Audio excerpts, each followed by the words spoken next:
You read everywhere that you should reduce salt in your diet. And your doctor says that with your blood pressure, salt lowering is very important. But salt makes food yummy. What does the evidence actually tell us? Is salt actually a poison, or is that just a catchy slogan?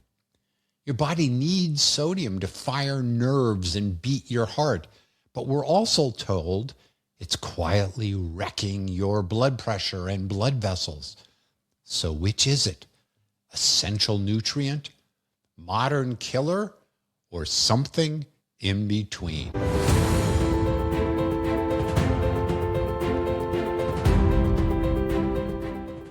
Episode number 65, salt.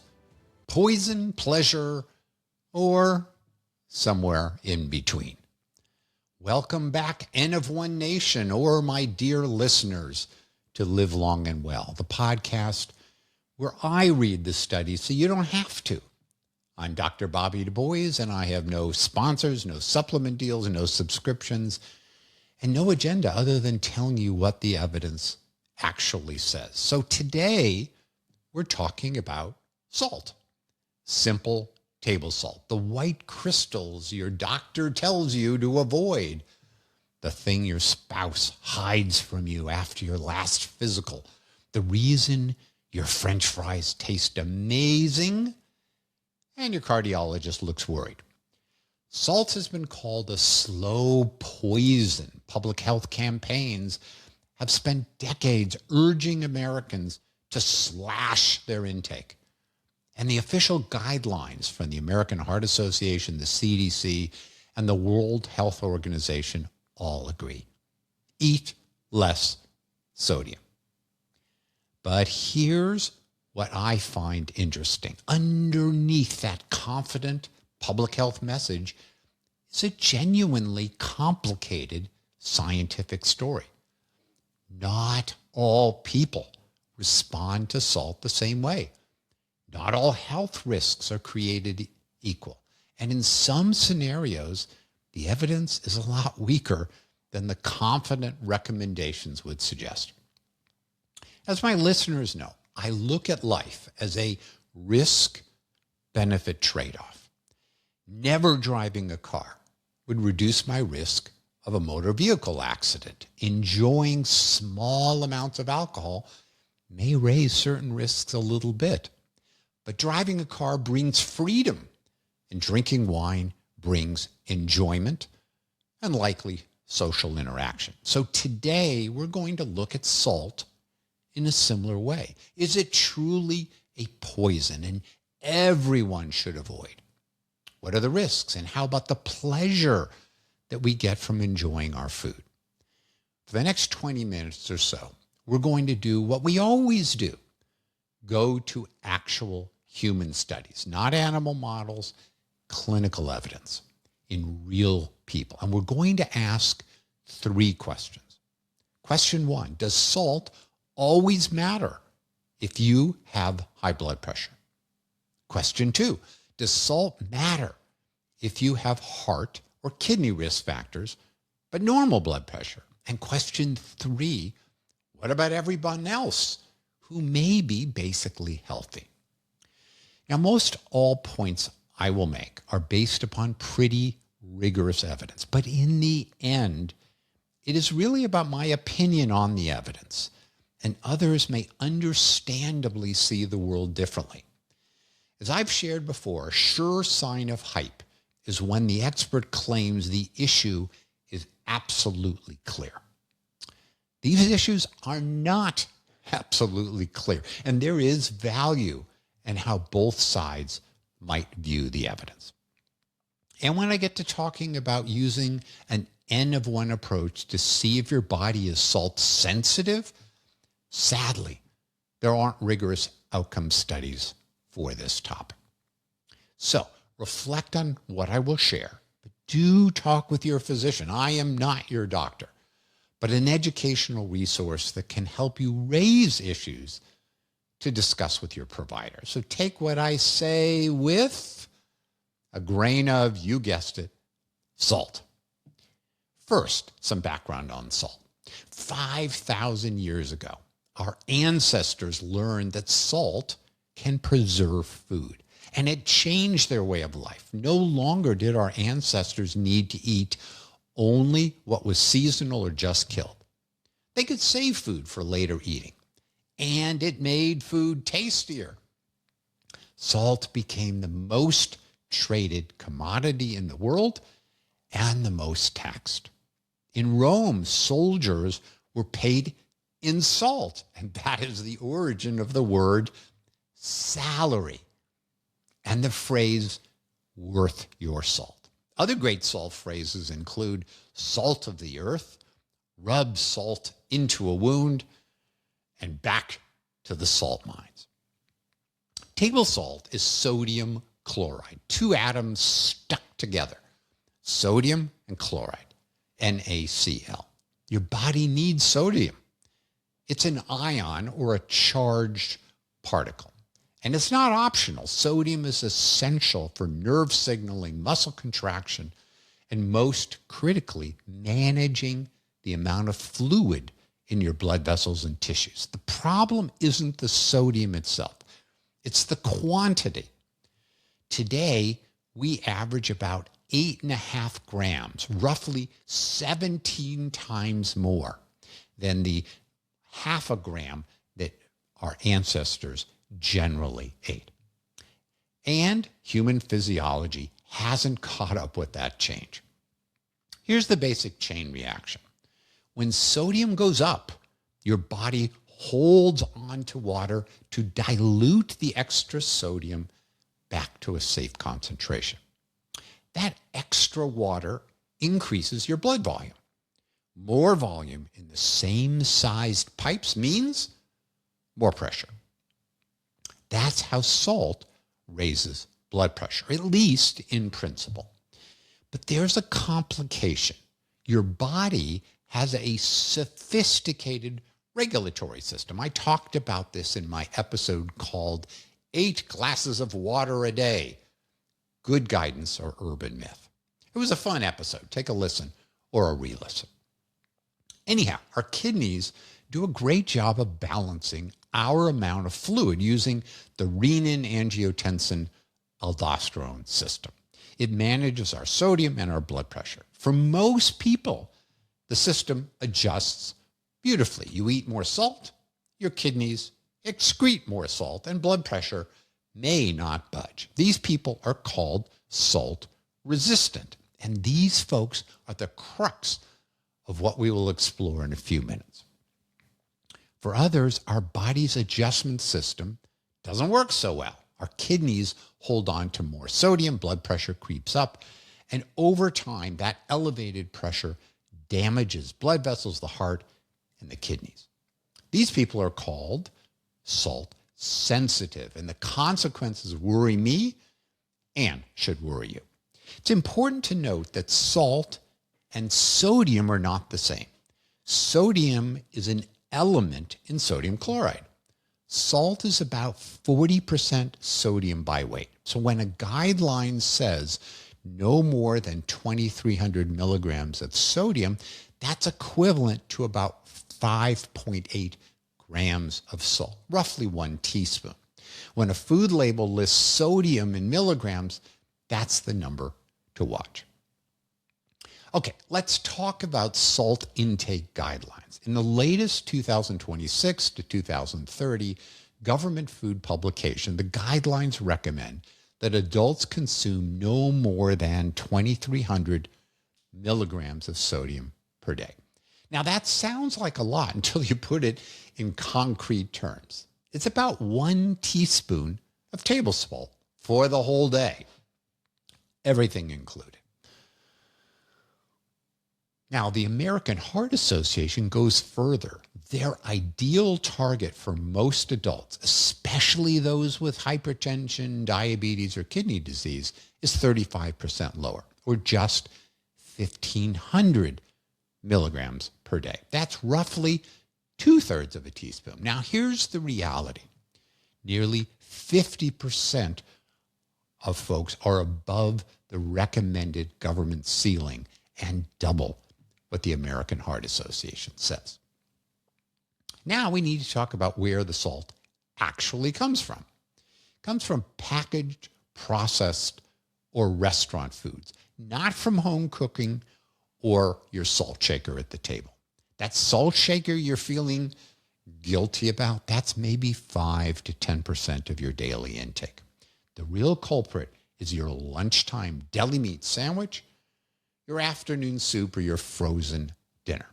Let me put some real numbers on the table, literally. Here's a quick look at sodium in foods many of us eat regularly. Remember, the guidelines want us to limit sodium to 2,300 milligrams. Here we go. You can eat 10% of your daily allowance by eating 2 slices of bread, a tablespoon of ketchup, or a pinch of salt. You can eat 1/3 of your daily allotment by eating 1 cup of canned chicken noodle soup, and in reality, I would eat more than just 1 cup, or 1 slice of pizza, or a Big Mac. Or half of your salt for the day with a single serving of frozen lasagna, 3 slices of deli ham, or a Subway 6-ounce cold cut combo. So you can see that without much work, you can get to 6 to 10 grams of salt, which is what most Americans eat each day. Remember, our ancestors typically ate less than 1/2 gram of salt each day. Here's the good news. If you cook your own food, the amount of sodium is quite low. If you're having fresh fruit, vegetables, chicken, plain pasta, or rice, or oatmeal, there's almost no salt. You can eat all that you want and not worry about salt intake. Of course, keep in mind these foods have calories. Sure, if you add a pinch of salt for flavoring, it will add sodium, but if they are small pinches, that won't amount to very much. And wearing my other hat as the chef at our Madrone Springs Ranch exotic animal bed and breakfast, I do think about this issue for our guests. And it's not just a theoretical exercise. Fortunately, pretty much everything that we serve is made from basic and yummy ingredients. Okay, there is bacon, but in general, it's pretty easy to keep salt levels low. So far, we've talked about salt in general, the national guidelines, and which foods have it. But now let's turn to our first question. Question number 1.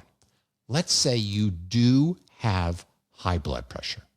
What is the evidence on how much salt you should eat or not eat? Now, Dr. Bobby, perhaps I don't have high blood pressure, so why should I care? Well, likely someone you love does have it, and you can tell them what you learned.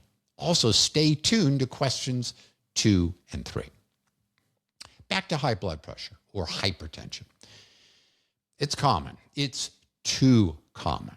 It's also silent, meaning you have no symptoms, and it is something to worry about and take care of. Gail and I have a phrase that we say all the time to each other, which kind of focuses our life on what matters. Here's the phrase. It's all good until it's not. And it's a fine line between the two, meaning even though everything may seem on track, change is inevitable. And from a health standpoint, we try to do what we can to avoid crossing that fine line, like suddenly having that heart attack. Ideally, we want our blood pressure below 120/80. From 120 to 129, it's considered elevated and becomes high blood pressure, with the systolic reading is higher than 130 or the diastolic is above 80. In the U.S., about half of us have hypertension or high blood pressure. That's a huge number and a huge problem. Hypertension increases with age. 23% under 40 have high blood pressure and 72% above age 60. Here are a few critical facts. Only 59% are aware that they have hypertension. Remember, I said that it's silent until it's not, or when the heart attack or stroke happens. Only half of those with hypertension are on medication for it, and only 20% get their blood pressure below 130/80.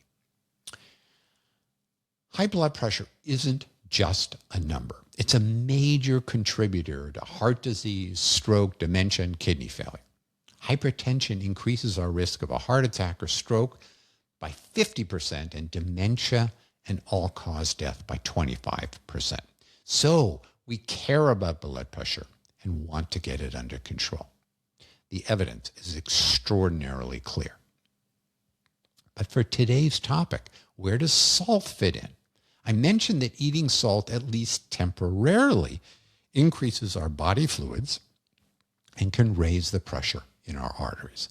And there is very compelling epidemiologic or population or observational data that folks who eat more salt, on average, have higher blood pressure.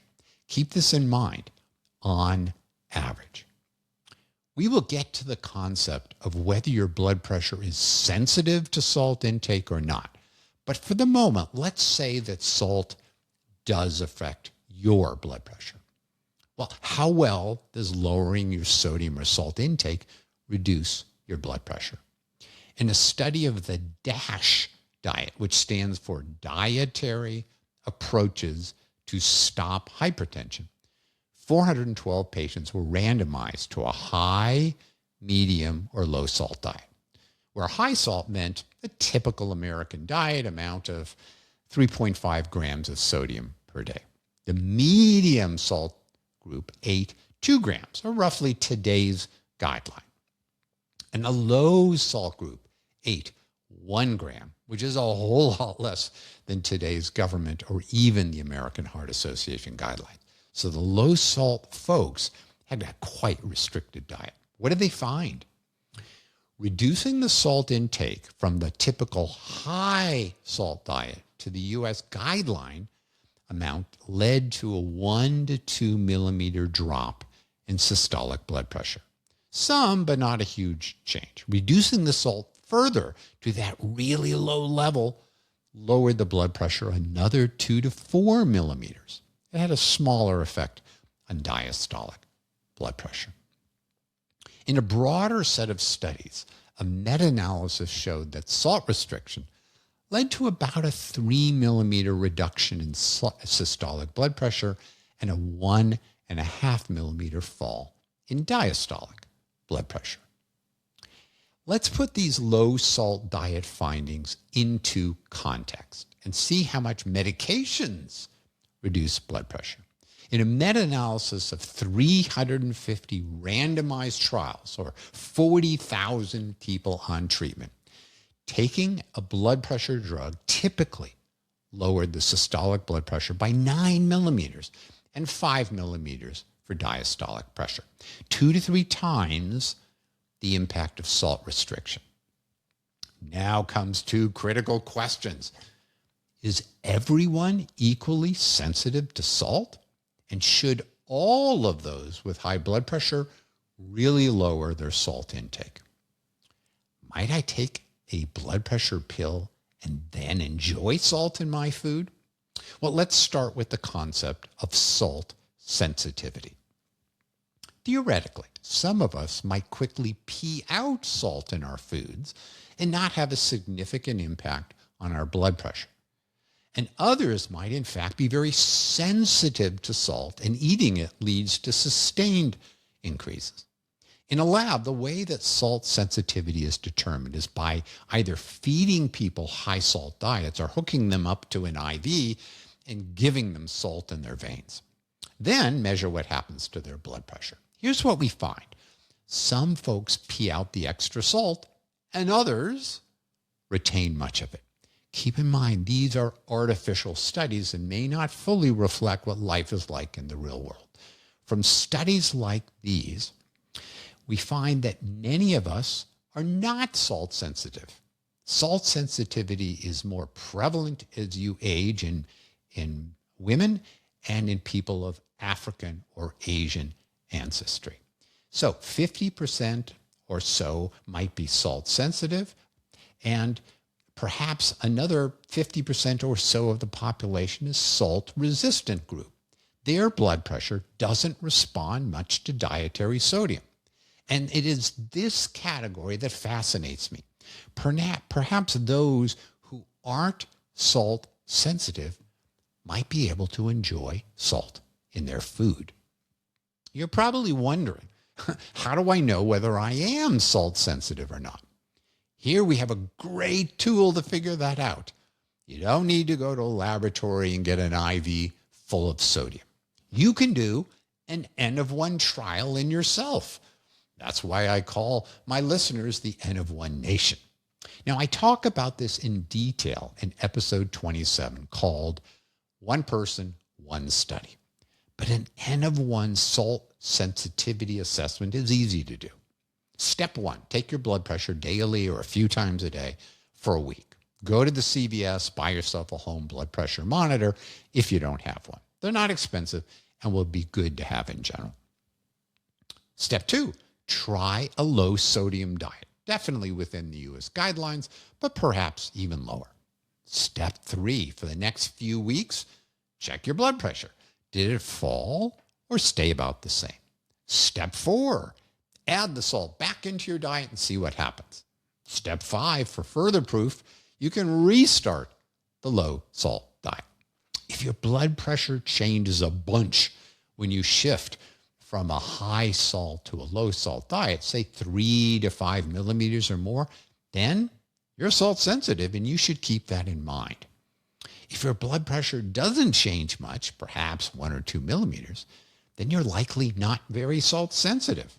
I'm one of those folks. For the folks who aren't salt sensitive from a pure blood pressure standpoint, you can make the argument that enjoying salt in your food is okay. That's my approach, but take this with a grain of salt and talk about it with your doctor. Question number 2. What about taking a blood pressure medicine to get your blood pressure under control and then not worry about the salt that you eat? That is in fact what I do. I have morning high blood pressure, which resolves on its own by the afternoon. But I did not want the high pressure in the morning, so I take valsartan, a common generic and pennies a day medication. Doing an N of 1 test, I found that I'm not salt sensitive.